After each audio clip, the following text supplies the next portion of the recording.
ഒരുപാട് വിസ്മയങ്ങൾ ഒളിപ്പിച്ചു വെക്കുന്ന തേക്കടിയിലേക്കുള്ള വഴിയിലെ ഒരു ചെറിയ പട്ടണം, അതാണ് പീരുമേട്. സമുദ്രനിരപ്പിൽ നിന്ന് ഏകദേശം 915 മീറ്റർ ഉയരത്തിൽ സ്ഥിതി ചെയ്യുന്ന ഇവിടേക്ക് എത്തുന്നവരെ കാത്തിരിക്കുന്നത് പ്രകൃതിയുടെ മനോഹാരിത മാത്രമല്ല, ചരിത്രങ്ങൾ കൂടിയാണ്. പീരുമേട്ടിലേക്കാണ് ഇന്നത്തെ യാത്ര എന്ന് പറയുമ്പോഴും പലർക്കും പീരുമേടിനെ എങ്ങനെയാണ് ഈ പേര് ലഭിച്ചത് എന്നറിയില്ല. ഇന്ന് ആ ചരിത്രത്തിലേക്കുള്ള ഒരു തിരിഞ്ഞുനോട്ടമാണ്. പീരുമേട് തിരുവിതാംകൂർ രാജാവിന്റെ വേനൽക്കാല വാസസ്ഥലമായിരുന്നു. അക്കാലത്ത് പണി കഴിപ്പിച്ച അമ്മച്ചി കൊട്ടാരം ഇപ്പോഴും അവിടെയുണ്ട് എന്നത് മറ്റൊരു കാഴ്ചാനുഭവം. വേനൽക്കാല വസതിയായിരുന്ന ഈ കെട്ടിടം പിന്നീട് പൂഞ്ഞാർ രാജ്യത്തിന്റെ കൈവശമാവുകയും ചെയ്തു. ചരിത്രം അങ്ങനെ സഞ്ചരിക്കുമ്പോഴും പീരുമേട് എന്ന പേരിന്റെ കഥ ചെന്നു നിൽക്കുക ഒരു തമിഴ്നാട്ടുകാരനിലാണ്. പീർ മുഹമ്മദ് എന്ന പീരു മുഹമ്മദ് വലിയുല്ലാഹി. സിദ്ധനും ആധ്യാത്മിക ഗുരുവും തമിഴിലെ പ്രശസ്ത സൂഫി കവിയുമായ പീരു മുഹമ്മദ് വലിയുല്ലാഹി AD 15 നൂറ്റാണ്ടിൽ തന്റെ സ്വദേശത്തു നിന്നും അറിവിന്റെയും ആത്മീയതയുടെയും പുതിയ ഉയരങ്ങൾ തേടി യാത്രയായി. ആ യാത്ര ധ്യാനത്തിന് സമാധാനമായി ചെലവഴിക്കാൻ കഴിയുന്ന ഒരിടം തേടിയായിരുന്നു. ഈ അന്വേഷണത്തിനൊടുവിൽ അദ്ദേഹം എത്തിയത് ധ്യാനത്തിന് ഏറ്റവും ഉചിതമായ മലനിരകളിലായിരുന്നു. അദ്ദേഹം ആ മലകളിലൊന്നിൽ തന്റെ ധ്യാന ജീവിതവും ആരംഭിച്ചു. ആധ്യാത്മികത നിറഞ്ഞു നിന്ന ആ മലനിരകളിൽ പീരു മുഹമ്മദ് സാഹിബ് ദീർഘകാലം ധ്യാനത്തിൽ മുഴുകി. പിന്നീട് അദ്ദേഹം തിരഞ്ഞെടുത്ത ആ ഭൂമി പീരു ധ്യാനം ചെയ്ത മേട് എന്നർത്ഥം വരുന്ന പീരുമേടായി. പ്രമുഖ സൂഫി വര്യനും ആരിഫുമായ ആരിഫ് എന്ന് പറഞ്ഞ പദപ്രയോഗത്തിൻ്റെ അർത്ഥം ദൈവത്തെ തിരിച്ചറിയാൻ കഴിഞ്ഞ വ്യക്തി എന്നുള്ള നിലയ്ക്ക് അറബി ഭാഷയിൽ പറയുന്ന ഒരു പദമാണ് ആരിഫ് എന്ന് പറയുന്ന പദം. അപ്പോൾ അദ്ദേഹം പീർ മുഹമ്മദ് വലിയുല്ലാഹിൽ ഖാദിരി അശ്ശത്താരി, അദ്ദേഹം ഏതാണ്ട് ഇതിൻ്റെ മക്കാം സ്ഥിതി ചെയ്യുന്നത് ഏതാണ്ട് 3500 സമുദ്രനിരപ്പിൽ നിന്ന് 3500 അടി ഉയരത്തിലുള്ള കുട്ടിക്കാലത്തിലെ തിരുവിതാംകൂർ മഹാരാജാവിൻ്റെ വേനൽക്കാല വസതിയായിരുന്ന അമ്മച്ചി കൊട്ടാരത്തിൻ്റെ ചേർന്ന് കിടക്കുന്ന ഭൂമിയിലാണ് അദ്ദേഹത്തിന് അന്ത്യവിശ്രമം കൊള്ളുന്ന സ്ഥലം. അദ്ദേഹം തിരുവിതാംകൂർ രാജകുടുംബവുമായി വലിയ ആത്മബന്ധമുണ്ടായിരുന്ന ഒരു വ്യക്തിയായിരുന്നു. രാജകുടുംബത്തിന് ഇദ്ദേഹത്തെ തമിഴ്നാട്ടുകാരനാണെങ്കിലും ഇദ്ദേഹത്തോടുള്ള ഒരു ആത്മബന്ധത്തിൻ്റെ പ്രധാനപ്പെട്ട കാര്യം അദ്ദേഹത്തിൻ്റെ ജീവിത വിശുദ്ധിയും സത്യസന്ധതയുമായിരുന്നു. അദ്ദേഹത്തിൻ്റെ സംസാരം ഒരു വിശ്വാസി എന്നുള്ള നിലയ്ക്ക് മനുഷ്യരെ ആകർഷിക്കുവാനുള്ള വലിയ കഴിവുള്ള വലിയ സാത്വിക വര്യനായിരുന്നു പീർ മുഹമ്മദ് വലിയുല്ലാഹി എന്ന് പറയുന്ന മഹാനവറുകൾ. അദ്ദേഹത്തിൻ്റെ ഒരു പ്രത്യേകത, നാവ് കൊണ്ട് അദ്ദേഹത്തിൻ്റെ വ്യക്തിജീവിതത്തിൽ കളവ് സംസാരിച്ചിട്ടില്ല എന്നത് അദ്ദേഹത്തിൻ്റെ ഏറ്റവും വലിയ സവിശേഷതയാണ്. അതുകൊണ്ട് തന്നെ രാജകുടുംബത്തെ സംബന്ധിച്ചിടത്തോളം ഇദ്ദേഹത്തിൻ്റെ ചില പ്രധാനപ്പെട്ട സ്വഭാവ ഗുണങ്ങളും പെരുമാറ്റ ഗുണങ്ങളൊക്കെ കണ്ടിട്ടാണ് രാജകുടുംബം ഇദ്ദേഹത്തിൽ ആകൃഷ്ടനാവുകയും ഈ മലയുടെ മുകളിൽ തപസ്സിരുന്ന അഥവാ ധ്യാനനിരതനായിരുന്ന പ്രാപഞ്ചക വിരക്തിയുടെ സുഹുദ് ദുനിയ എന്ന് പറയും അറബി ഭാഷയിൽ. പ്രാപഞ്ചക വിരക്തി ഐഹിക ജീവിതത്തിലെ തൻ്റെ ജീവിതത്തെയും ജീവിതത്തിൻ്റെ എല്ലാ പ്രശ്നങ്ങളെയും കൈകാര്യം ചെയ്യാമെന്ന് ഏറ്റെടുത്തിട്ടുള്ളത് ഈശ്വരനാണ്, ദൈവമാണ്, അള്ളാഹുവാണ് എന്ന പരമസത്യം ബോധ്യപ്പെട്ട വ്യക്തിയായിരുന്നു. അതുകൊണ്ടാണ് അദ്ദേഹത്തെ ആരിഫ് എന്നറിയപ്പെടുന്നത്. തിരിച്ചറിഞ്ഞ ആൾ, ജീവിതത്തെയും ദൈവത്തെയും പ്രാപഞ്ചിക സത്യത്തെയും തിരിച്ചറിഞ്ഞ ആൾ എന്നുള്ള നിലയ്ക്കാണ് അദ്ദേഹത്തിന് ആരിഫ് എന്ന് പറയുന്ന അപരനാമത്തിൽ അറിയപ്പെടാനുള്ള പ്രധാനപ്പെട്ട കാരണം.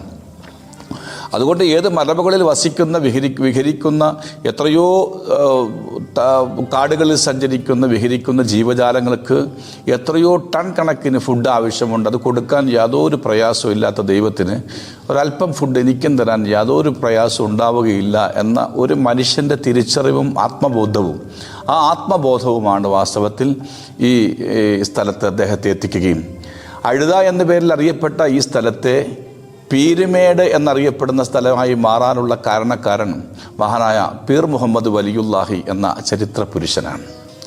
16-ാം നൂറ്റാണ്ടിൽ ഈ പ്രദേശത്ത് എത്തിച്ചേർന്ന ഈ മഹാമനുഷ്യൻ നേരത്തെ പറഞ്ഞതുപോലെ സവിശേഷമായ ചില സ്വഭാവ ഗുണങ്ങളുടെ ഉടമസ്ഥനായതുകൊണ്ട് തിരുവിതാംകൂർ രാജകുടുംബത്തിന് ഇദ്ദേഹത്തെ ഒഴിവാക്കാൻ കഴിയാത്ത ഒരു മനുഷ്യനായി മാറി.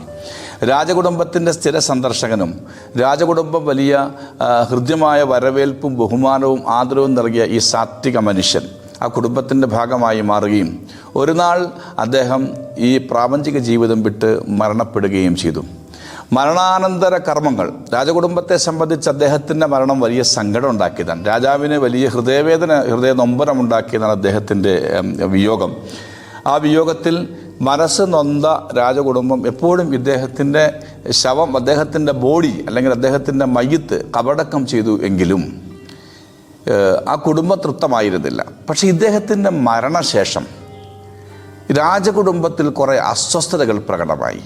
ആ കുടുംബത്തെ സംബന്ധിച്ച് 16-ാം നൂറ്റാണ്ടിൽ ജീവിച്ച് വന്ന ഒരു കുടുംബവും സംസ്കാരവും നമ്മൾ ഇന്ന് ഈ ഒരു കാലഘട്ടം പോലെ അല്ലല്ലോ. അന്ന് കുറച്ചുകൂടി ആഴത്തിലുള്ള ഹൃദ്യമായ ബന്ധങ്ങൾ മനുഷ്യന്മാർ തമ്മിലുണ്ടായിരുന്നു. ആ പാരസ്പര്യത്തിൻ്റെ അടിസ്ഥാനത്തിൽ ഇദ്ദേഹത്തിൻ്റെ വിയോഗം ഈ കുടുംബത്തിന് സഹിക്കാവുന്നതിലപ്പുറമായിരുന്നു. ഒഴിവാക്കാവുന്ന ഒരു ആളായിരുന്നില്ല വാസ്തവത്തിൽ പീർ മുഹമ്മദ് വലിയുല്ലാഹി എന്ന ചരിത്ര പുരുഷൻ. അതുകൊണ്ട് ഇദ്ദേഹത്തിൻ്റെ മരണശേഷം ആ കുടുംബത്തിൽ കുറേ അസ്വസ്ഥതകൾ ഉണ്ടാവുകയും പ്രയാസങ്ങൾ ഉണ്ടാവുകയും ചെയ്തപ്പോൾ ആ രാജകുടുംബത്തിൻ്റെ അസ്വസ്ഥതകൾ പരിഹരിക്കണമെങ്കിൽ എന്താണ് പരിഹാരം എന്നതിനെ സംബന്ധിച്ച് ആകുലപ്പെട്ട ആ കുടുംബത്തിലെ രാജ്ഞിയുടെ ഹൃദയതലങ്ങളിൽ പാതിരാവിൽ ശാന്തമായി ശയിക്കുന്ന രാജ്ഞിയുടെ ഹൃദയമണ്ഡലങ്ങളിൽ ഇദ്ദേഹം സ്വപ്നത്തിൽ വരികയും അദ്ദേഹത്തിൻ്റെ മറമാടിയ സ്ഥലത്തെ പരിപാവനമായി കാത്തു സൂക്ഷിക്കണമെന്ന് പറയുന്ന സ്വപ്ന ദർശനത്തിൻ്റെ അടിസ്ഥാനത്തിൽ തിരുവിതാംകൂർ രാജകുടുംബത്തിൻ്റെ ഔന്നത്യം നിറഞ്ഞ മഹാരാജ്ഞി അദ്ദേഹത്തിൻ്റെ ഖബർ സ്ഥിതി ചെയ്യുന്ന സ്ഥലത്തെ ഇന്ന് കാണുന്ന പീർ മുഹമ്മദ് വലിയുല്ലാഹി മഖ്ബറ എന്ന നിലയിലേക്കുള്ള ചുറ്റിക്കെട്ടി പരിപാവനമായ നിലയിൽ അതിനെ പരിപാലിച്ചു എന്നത് അത് മഹാരാജകുടുംബത്തിലെ രാജ്ഞി അവരുടെ നിർദ്ദേശപ്രകാരമായിരുന്നു. അങ്ങനെ ആ ഒരു സൽക്കർമ്മം ചെയ്തതിന് ശേഷം ആ കുടുംബത്തെ പിടികൂടിയ മഹാദുരന്തത്തിൽ നിന്നും ദുരിതത്തിൽ നിന്നും പ്രയാസത്തിൽ നിന്നും സംഘർഷാത്മകമായ ജീവിത സാഹചര്യത്തിൽ നിന്നും അവർക്ക് വിമോചനം നേടുവാൻ, റിക്കവർ ചെയ്യുവാൻ സാധിച്ചു എന്നതാണ് ചരിത്രം നമ്മെ പഠിപ്പിക്കുന്നത്. പീർ മുഹമ്മദ് വലിയുല്ലാഹി ഒരു കാലഘട്ടത്തിൽ ഇതിഹാസ നായകൻ മാത്രമല്ല, ഒരുപാട് കുടുംബങ്ങളുടെ വ്യക്തികളുടെ സംഘർഷങ്ങൾക്ക്, ആത്മസംഘർഷങ്ങൾക്കുള്ള ഒരു പരിഹാര കേന്ദ്രം കൂടിയിട്ടായിരുന്നു ജീവിച്ചിരുന്ന കാലത്തും അദ്ദേഹം. മരണശേഷവും അങ്ങനെയാണ് വാസ്തവത്തിൽ രാജകുടുംബവുമായിട്ടുള്ള ഒരു ഹൃദ്യമായ ബന്ധത്തിൻ്റെ ഇഴയെടുപ്പം നമുക്ക് ചരിത്രം ബോധ്യപ്പെടുത്തി തരുന്നത്. മനുഷ്യരെല്ലാം ആഗ്രഹിക്കുന്ന ഒരു പ്രധാനപ്പെട്ട കാര്യമാണ് മനുഷ്യർക്ക് ശാന്തി വേണം, സ്വസ്ഥത വേണം, സമാധാനം വേണം എന്നുള്ളത്. പീർ മുഹമ്മദ് വലിയുല്ലാഹി അന്ത്യവിശ്രമം കൊള്ളുന്ന ഈ സ്ഥലം മനുഷ്യന് ഒരു വലിയ ശാന്തിയുടെ കവാടം തുറക്കുന്നു. അസ്വസ്ഥമാകുന്ന മനുഷ്യ മനസ്സുകൾക്ക് ജാതിമത ഭേദമന്യേ എല്ലാ മനുഷ്യർക്കും ഒരുമിച്ച് പോയി ആശ്രയ കേന്ദ്രമായി തേടാവുന്ന ഒരു പുണ്യസ്ഥലമാണ് പീർ മുഹമ്മദ് വലിയുല്ലാഹിയുടെ കുട്ടിക്കാലത്തുള്ള ഈ മഖ്ബറ. ഈ സ്ഥലത്തെ സംബന്ധിച്ചിടത്തോളം ബഹുമാനപ്പെട്ട സ്റ്റേറ്റ് ഗവൺമെൻറ് വേണ്ട വിധത്തിൽ ഈ സ്ഥലത്തെ പരിപാലിക്കുന്നില്ല എന്നത്, അവരുടെ ശ്രദ്ധയിൽ ഇത് വന്നിട്ടില്ല എന്നത് ഒരു പ്രധാനപ്പെട്ട ഒരു പോരായ്മയാണ്. ഗവൺമെൻറ്റിനെ സംബന്ധിച്ചിടത്തോളം മനോഹരമായ ഈ സ്ഥലത്ത് അടിസ്ഥാന സൗകര്യങ്ങളില്ലാതെ പോകാൻ ഒരു സ്വച്ഛന്തമായ വഴിയില്ല, വാഹനങ്ങൾക്ക് പോകാൻ കഴിയില്ല. മഴക്കാലമായാൽ വലിയ പ്രതിസന്ധി നേരിടുന്നു, കാലാവസ്ഥയുടെ പ്രതിസന്ധികളുണ്ട്.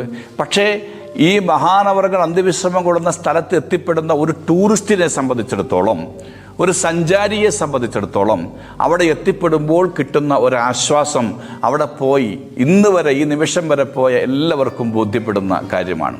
തൊട്ട് സമീപത്തുള്ള പാറയുടെ സമീപത്തിരിക്കാനുള്ള സംവിധാനങ്ങൾ ഇന്ന് ബഹുമാനപ്പെട്ട സ്റ്റേറ്റ് ഗവൺമെൻറ് ഈ വിഷയത്തിൽ അവരുടെ സത്വരമായ ശ്രദ്ധ പതിപ്പിക്കണമെന്ന് ഈ സന്ദർഭത്തിൽ അഭ്യർത്ഥിക്കുന്നതോടൊപ്പം, ഇല്ലെങ്കിൽ ഇപ്പോഴുള്ളതുപോലെ സാമൂഹ്യ വിരുദ്ധരുടെ താവളമായി ഈ സ്ഥലം മാറും എന്നതാണ് സത്യം. നിങ്ങൾ നോക്കൂ, ഒരു മഹാനായ ചരിത്ര പുരുഷൻ അന്ത്യവിശ്രമം കൊള്ളുന്ന ഒരു അമ്മച്ചി കൊട്ടാരം പോലത്തെ ഒരു ചരിത്ര സ്മാരകം നിലകൊള്ളുന്ന ഈ സ്ഥലത്ത് വാസ്തവത്തിൽ സാമൂഹ്യ വിരുദ്ധരുടെ വലിയ അഴിഞ്ഞാട്ടം നമുക്കവിടെ കാണാൻ സാധിക്കും. ടൂറിസം സെക്ടറുകളിൽ ബഹുമാനപ്പെട്ട ടൂറിസം വകുപ്പ് ഈ സ്ഥലം വിസിറ്റ് ചെയ്യുകയും ആ സ്ഥലത്തേക്കുള്ള അടിസ്ഥാനപരമായ വഴി മെച്ചപ്പെടുത്തുകയും വൈദ്യുതിയും വെള്ളവും ക്രമീകരിക്കുകയും ഒക്കെ ചെയ്ത് ഈ സ്ഥലത്തെ ഒന്ന് മെച്ചപ്പെടുത്തിയാൽ തീർച്ചയായിട്ടും നിങ്ങൾ ഈ പ്രദേശത്തോടും ആ മഹാനായ മനുഷ്യനോടും ചെയ്യുന്ന വലിയ സേവനമായിരിക്കും. ടൂറിസം വകുപ്പിൻ്റെ ശ്രദ്ധയിൽ, സംസ്ഥാന ഗവൺമെൻറ്റിൻ്റെ ശ്രദ്ധയിൽ ഈ വിഷയം വരുമ്പോൾ കുട്ടിക്കാനവും പരിസര പ്രദേശവും പീർ മുഹമ്മദ് വലിയുല്ലാഹിയുടെ പേരിൽ അറിയപ്പെടുന്ന പീരുമേട് താലൂക്ക്, പീരുമേട് എന്ന് പറയുന്ന സ്ഥലം, ഈ സ്ഥലത്തോട് കാണിക്കുന്ന വലിയ നീതിയായിരിക്കും ഇത്തരത്തിലുള്ള നിങ്ങളുടെ ശ്രദ്ധ എന്ന് ഈ സന്ദർഭത്തിൽ അറിയിക്കട്ടെ. മനോഹരമായ ഒരു സ്ഥലത്തെ ഞാൻ എപ്പോഴും ആ സ്ഥലം സന്ദർശിക്കുന്ന ഒരാളാണ്. ഞാൻ ആലോചിക്കാറുണ്ട്, ബഹുമാനപ്പെട്ട തമിഴ്നാട് ഗവൺമെൻറ്റിൻ്റെ കൈകളിലായിരുന്നു ഈ സ്ഥലമെങ്കിൽ ഞാൻ ഇതല്ല പ്രതീക്ഷിക്കുന്നത്.